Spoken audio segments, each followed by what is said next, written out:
Hey guys, welcome back to our channel. ఈ వీడియోలో APPSC 2025 కి సంబంధించి ఫుల్ లెంత్ వీడియో అయితే చేస్తానని చెప్పాను కదా. క్వాలిఫైయింగ్ మార్క్స్ ఎలా ఉంటాయి, అట్లనే ఎస్సీ ఎస్టీ బీసీ ఓసీ వాళ్ళకి క్వాలిఫైయింగ్ మార్క్స్ ఎలా డివైడ్ చేశారు, అట్లనే ఎగ్జామ్ క్వాలిఫై అవ్వాలంటే ఎలా అనేది అయితే ఈ వీడియోలో ఎక్స్ప్లెయిన్ చేస్తాను.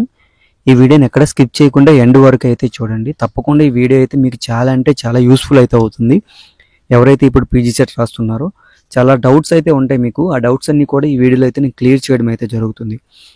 వీడియోలోకి వెళ్ళే ముందు నాదొక చిన్న రిక్వెస్ట్, మీరు కానీ మన ఛానల్ని ఫస్ట్ టైం విజిట్ చేస్తున్నట్లయితే తప్పకుండా సబ్స్క్రైబ్ అయితే చేసుకోండి. ఎందుకంటే పీజీకి సంబంధించి ప్రతిరోజు కూడా ఒక video, short video, long video అయితే మన ఛానల్లో అప్లోడ్ చేయడం అయితే జరుగుతుంది. ఓకేనా? సో లేట్ చేయకుండా వీడియోలోకి అయితే వెళ్ళిపోదాం. ఇక్కడ మీరు చూసుకున్నట్లయితే ఇది ఏపీపీఎస్సీ 2025కి సంబంధించి బ్రౌచర్ అనమాట. దీంట్లో మనకి పాయింట్ 6లో మనకి క్లియర్గా మెన్షన్ చేశారు. ఒకసారి నేను చదువుతున్నా చూడండి. The minimum qualifying marks for ranking in APPSC shall be 35% of maximum marks. మనకి ఏవైతే మ్యాక్సిమం మార్క్స్ ఉన్నాయో దాంట్లో 35% అనేవి మినిమం క్వాలిఫైయింగ్ మార్క్స్ అనమాట. ఓసీ బీసీ వాళ్ళకి మాత్రమే అది 35 మార్క్స్ వస్తేనే వాళ్ళు క్వాలిఫై అవుతారనమాట. అక్కడ చెప్పా చూసావా 35% మ్యాక్సిమం మార్క్స్ అని. ఈ 35 వస్తే మాత్రమే వాళ్ళు క్వాలిఫై అవుతారు.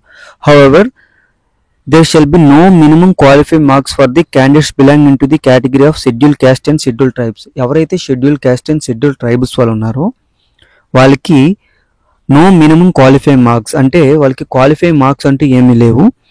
వాళ్ళకి ఎన్ని మార్క్స్ వచ్చినా సరే వాళ్ళు క్వాలిఫై అయితే అవుతారు. లైక్ వాళ్ళకి 10 వచ్చినా, 12 వచ్చినా, 1 వచ్చినా, 2 వచ్చినా సరే వాళ్ళు క్వాలిఫై అయితే అవుతారు. ఇక్కడ మనం ఒక పాయింట్ అబ్జర్వ్ చేస్తే the minimum qualifying marks for ranking, మీకు ర్యాంక్ కావాలి అనుకుంటే పక్క 35% అయితే మీకు వచ్చి ఉండాలండి. 100లో అంటే 35 మార్క్స్ మీకు పక్కా వస్తేనే ఎవరైతే ఉన్నారో ఈ ఓసీబీసీ వాళ్ళు అప్పుడు మాత్రమే మీకు ర్యాంక్ అయితే ఇవ్వడం అయితే జరుగుతుంది. వితౌట్ ర్యాంక్ కార్డ్ మీరు పీజీ సెట్ అయితే చేయలేరు, అదైతే గుర్తుపెట్టుకోండి. ఓకేనా? సో ఇదన్నమాట మన ఏపీపీఎస్సీ సంబంధించి కేటగిరీ వైజ్ ర్యాంక్స్ అయితే ఎలా డివైడ్ చేశారో మీరు గుర్తుపెట్టుకోండి.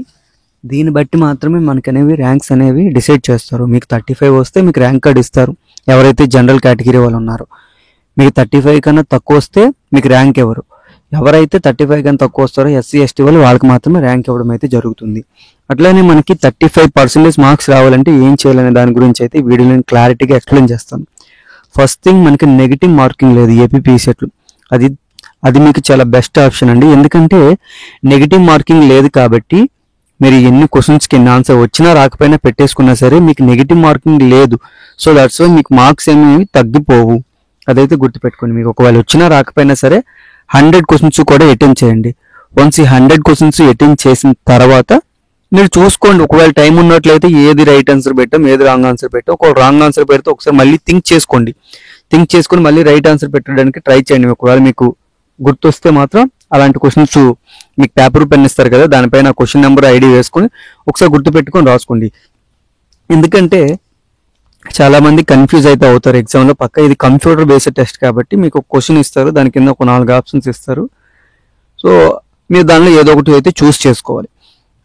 ఇలా ఉంటుంది కంప్యూటర్ బేస్డ్ టెస్ట్ అనేది. సో పెద్ద వరీ అవ్వాల్సిన అవసరం ఏం లేదు, మీకు ఈజీగానే అర్థమవుతుంది. ఫుల్ ఇన్స్ట్రక్షన్ కూడా ఇస్తారు, మీకు కావాలంటే మీ డౌట్స్ కావాలంటే ఎక్స్ప్లెయిన్ కూడా చేస్తారు. అది పెద్ద ప్రాబ్లం అయితే కాదు. మెయిన్ థింగ్ మీరు గుర్తించాల్సింది ఏంటంటే ఇక్కడ ఎగ్జామ్లో ఒక్క క్వశ్చన్ కూడా మీరు అటెంప్ట్ చేయకుండా అయితే రావద్దు బయటికి. ప్రతి ఒక్క క్వశ్చన్ 1 to 100 క్వశ్చన్స్ అన్నీ కూడా అటెంప్ట్ చేయండి. తప్పు రైట్ తర్వాత విషయం, మీరైతే ముందే అటెంప్ట్ చేశారండి. సో తప్పకుండా మీరు ఇలా అటెంప్ట్ చేస్తే మీకు మినిమం 35 మార్క్స్ వచ్చే ఛాన్సెస్ అయితే ఉంటాయి. 100లో మీరు ఒక 20 క్వశ్చన్స్ రైట్ పెట్టి ఒక 20 to 25 క్వశ్చన్స్ అనేవి రైట్ పెట్టి ఉంటే మిగతా ఏవైతే ఉన్నాయో 75 or 70 క్వశ్చన్స్ అనేవి, ఈ 70 క్వశ్చన్స్లో మీకు ఆన్సర్ తెలియకపోయినా ఏదో ఒక ఆన్సర్ మీకు ఐడియా వస్తుంది కదా. లైక్ 2 ఆప్షన్స్లో స్టిక్ అయ్యి ఉండిపోతారు మీరు, ఏఆర్ బిఆర్ సిఆర్ డి అనేది. ఈ రెండిట్లో ఏదో ఒకటి చూస్ చేసుకొని పెట్టుకుంటే ఈ 70 క్వశ్చన్స్లో మీకు డెఫినెట్లీ ఒక 10 క్వశ్చన్స్ 15 క్వశ్చన్స్ రైట్ వచ్చినా సరే మీకు ఎగ్జామ్ ఈజీగా క్వాలిఫై అయితే అయిపోతారు. అదే మీకు రాలేదని క్వశ్చన్ కానీ స్కిప్ చేసేసి పూర్తిగా అటెంప్ట్ చేయకుండా వదిలేస్తే మాత్రం మీరు తప్పకుండా ఫెయిల్ అయితే అయిపోతారు. మీరు ఏపీపీఎస్సీ సెట్టింగ్కి ఎలిజిబుల్ కాదనమాట. రికమెండేషన్లో కూడా కష్టం ఈసారి. అది కూడా చెప్తే ఎలా జాయిన్ అవ్వాలో, బట్ ఈసారి ఉందో లేదో కూడా తెలియదు. ఓపెన్ అడ్మిషన్స్ ఉంటే దాంట్లో జాయిన్ అవ్వచ్చు. సో దాని గురించి తర్వాత డిస్కస్ చేద్దాంలే, ఇప్పుడు అవసరం లేదు. ఇదనమాట, ఎగ్జామ్స్లో మీరు మెయిన్ చేయాల్సింది ఏంటంటే 100 క్వశ్చన్స్ షుడ్ బి అటెంప్ట్. మీరు తప్పకుండా అటెంప్ట్ చేయాలి, లేకపోతే అవ్వదు. ఓకేనా? దీనికి సంబంధించి ఏమైనా సరే డౌట్స్ కానీ ఉన్నట్లయితే మన అఫీషియల్ ఇన్స్టాగ్రామ్ పేజ్ లింక్ అయితే నేను డిస్క్రిప్షన్లో ప్రొవైడ్ చేస్తాను. అక్కడికి వచ్చి మీరు నాకు మెసేజ్ చేయండి. అట్లానే మీకు ఇంకా ఏమైనా ఏపీపీఎస్సీ సంబంధించి మోడల్ పేపర్స్, క్వశ్చన్ పేపర్స్ కావాలనుకుంటే తప్పకుండా అక్కడికి వచ్చి నాకు మెసేజ్ చేయండి. అవి ఎక్కడ డౌన్లోడ్ చేసుకోవాలనేది కూడా నేను ఎక్స్ప్లెయిన్ చేస్తాను. ఆల్రెడీ వీడియో కూడా చేశాను, మీకు కావాలంటే షార్ట్ వీడియోలో ఉంటుంది. ఏపీసెట్ లైఫ్ సైన్స్ సంబంధించి, బాటనీ జువాలజీ సంబంధించి, ఎంఏ ఎంకామ్ సంబంధించి, ఫుడ్ అండ్ న్యూట్రిషన్స్ ఈ క్వశ్చన్ మోడల్ పేపర్స్ ఎక్కడ ఉంటాయి అనేది. ఓకేనా? ఇది ఈ వీడియో మీకు నచ్చినట్లయితే లైక్ చేయండి, షేర్ చేయండి. తప్పకుండా మన ఛానల్ అయితే సబ్స్క్రైబ్ అయితే చేసుకోండి. Thank you for watching guys.